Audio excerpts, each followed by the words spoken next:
We have all had trouble paying attention in class, but have you ever really thought about why? I mean, sure, it may be the teacher or even the subject matter, but have you ever thought that it may be your environment?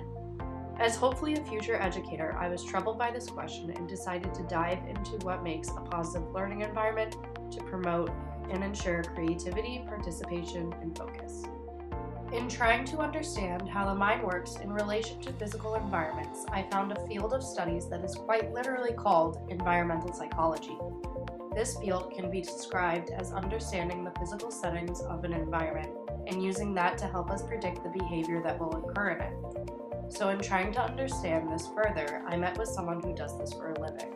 I met with environmental psychologist and architect Keith Jundanian. Keith builds structures to better accommodate the inhabitants, and he mainly works to improve courthouses and hospitals. He has actually proved to help the people utilizing them. Can you talk a little bit about your knowledge with environments and healthcare? Sure, absolutely. What we know through the research done in environmental psychology is that we can increase the performance of the building itself. In doing so, we can increase the performance of the staff, of nurses and doctors. And we can also increase the satisfaction of the patients. With a satisfied patient, and that satisfaction changes their mindset, which helps people heal faster because it reduces their stress. So by making the patient better, increasing the performance of the staff, of doctors and nurses, and by having a higher performance in our facility, we can reduce the amount of time it takes someone to heal in all kinds of different issues, which reduces the cost of healthcare, which reduces insurance costs, which makes hospitals a lot of money as well. Every hospital is known for doing great work. And if you increase the number of people that come to your hospital because they want to be in your hospital because you're a very good doctor or doctors or nurses or what have you, if they increase by 1% the number of people that come, that is millions and millions of dollars for the organization, for the healthcare company. So they feel great about helping people very well, but they also make a dollar, which is fantastic for them as well, usually. Yeah, so do you think that the environment helps fulfill their mission, like as a hospital, to help people? Yes, absolutely. Research is a difficult thing because I can't say, yes, we know that as a matter of fact, but all the research suggests, if we have a hospital, for example, and they're going to build a new facility, we will do the research in the existing facility to know what the outcomes are. And then we'll do the same study in the new facility that has the same local population, the same people coming in, the same age, the same gender, the same cultural differences and changes and all these kinds of things. And the numbers always improve. Awesome. Can you think of what factors impact performance, like in an environment? Sure. Here's a good example of what we've done spatially. All new hospitals, all the patient rooms only have one patient. When I was young, all hospital rooms had at least two people in it. So you always had a neighbor, kind of. Now that we only have one, it has greatly reduced stress. You don't hear the noise from this person next to you who might be not feeling well and groaning all night or whatever the case may be. You're trying to sleep and fall asleep, but their family is there and everyone's talking, and so it's not a good time for you to sleep. So the sounds, the acoustics has changed, which is great. Your stress then reduces, which is fantastic, and also, this used to sadly happen all the time. The doctor comes in to give you your medicine. Oh, that wasn't meant for you. That was meant for the person next to you. Yeah, but that would happen frequently. So that doesn't happen anymore. So the errors are gone now. Also now families are allowed to stay 24 hours in the hospital, which wasn't the case. And certainly when I was young, I remember that. But having family there all the time, when someone's ill and in a hospital, they don't necessarily have the ability to ask all the important questions about what is happening. Is that the right medication for me? It doesn't look the same as the last one I took, because their minds may not quite be there. They're quite ill. But having your family around, families see all kinds of things and ask a lot of questions to make sure this is being done well. So we've greatly, greatly reduced errors of all different kinds. And furthermore, having your family there has reduced greatly. Another common issue we see is that a patient gets out of bed to go use the restroom. Especially elderly people frequently fall, and then they break a hip and break a leg, whatever the case may be, which is a horrible thing to happen to this patient. It also costs the hospital a lot of money because they have to pay for that cost. That's not for the family to pay for, that's for the hospital to pay for, which is very expensive. So having the family there to hold someone's arm and help them get from their bed to the restroom has greatly reduced the number of people that fall down, which has been a great thing. So these are a couple examples of things that are happening.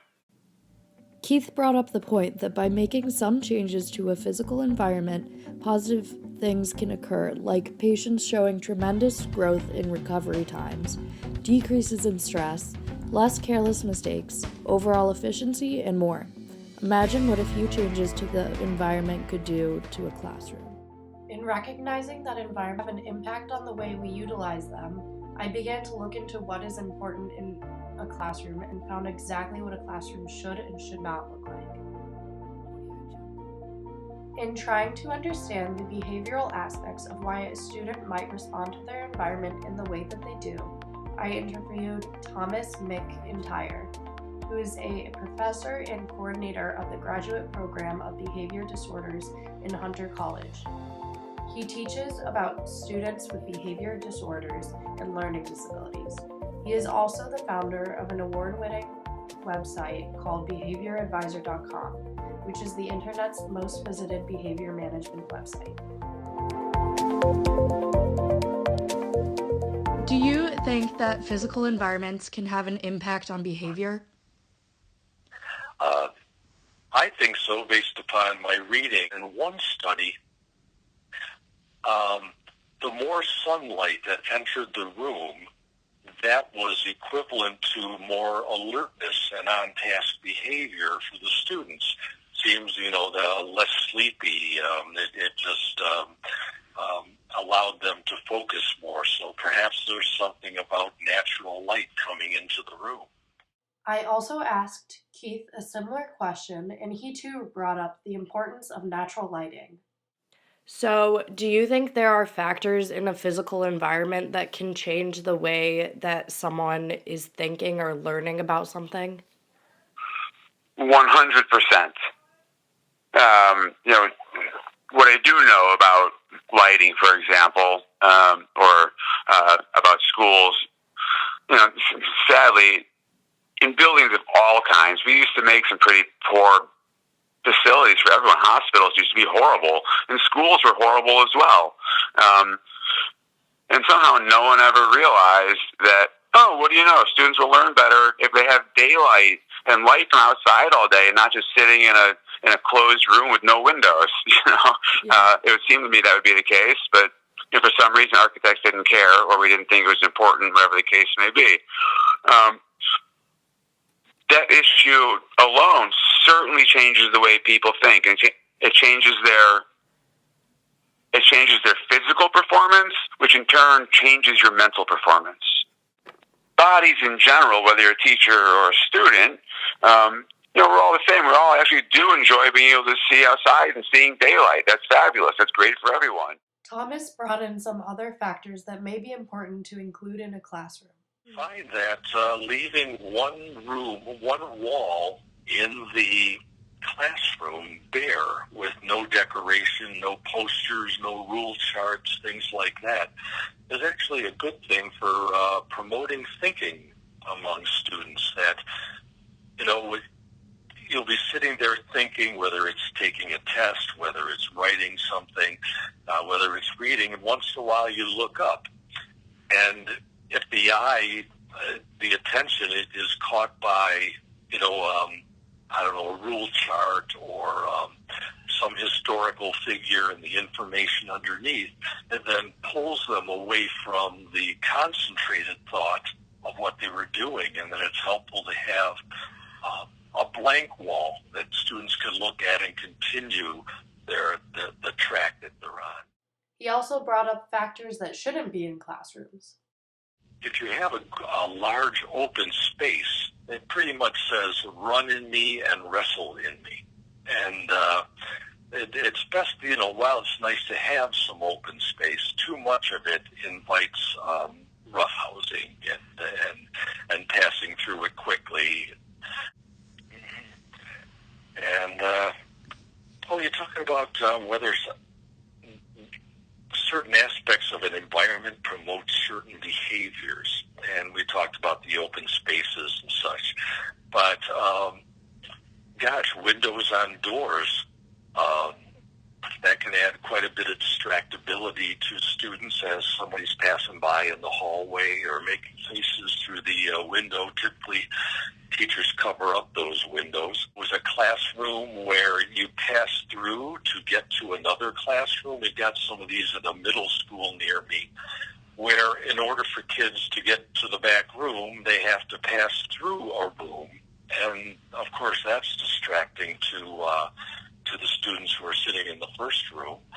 The temperature can have an impact. In this middle school I'm talking about, they don't have any air conditioning, so they have cut about 2 or 3 inches off the bottom of doors as it gets near summertime.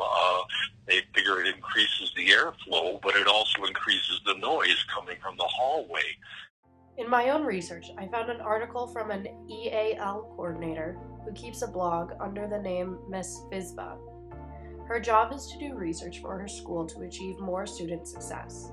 In her research for looking for learning environments, she found that what drives a positive learning environment is everything in the room having a purpose, meaning that everything hung up on the walls is organized, and everything must be functional, and it must have a relation to the curriculum.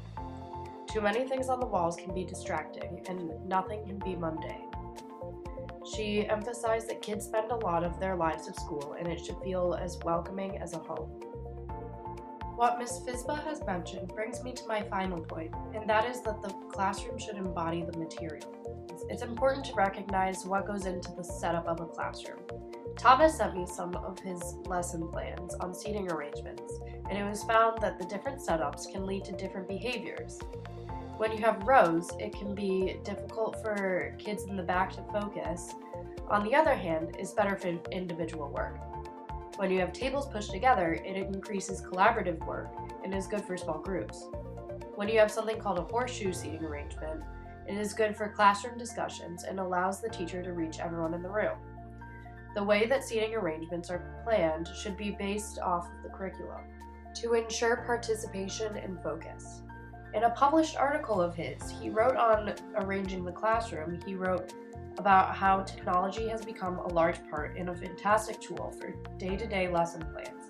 So by creating the classroom around technology, it can ensure that everyone can be involved in the curriculum. He also goes into how important it is to have a flexible room, meaning that things can be moved around for the different classroom needs. And also, it can be altered if the teacher finds that some areas have more traffic than others. By being able to accommodate frequent activities in a way that is both effective and favorable for the environment can ensure focus and participation. In addition to Thomas's research on technology being a central focus point, I found many other articles in agreement to his work, like Peter Littman, who is a very established artist who conducts research.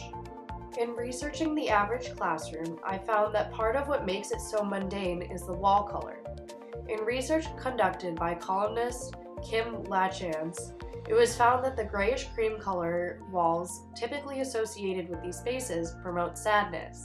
It was also found that walls should be painted green for people who study long hours, blue for focusing spaces, yellow for creative spaces, and red for spaces associated to spark passion. And all the color of the room should be reflective of the type of characteristic the subject is trying to invoke. In conclusion, the way students react to this classroom should be taken into account for in the planning of a classroom to ensure participation and focus. By implementing them, student success will increase and schools will be able to successfully fulfill their goal of serving students.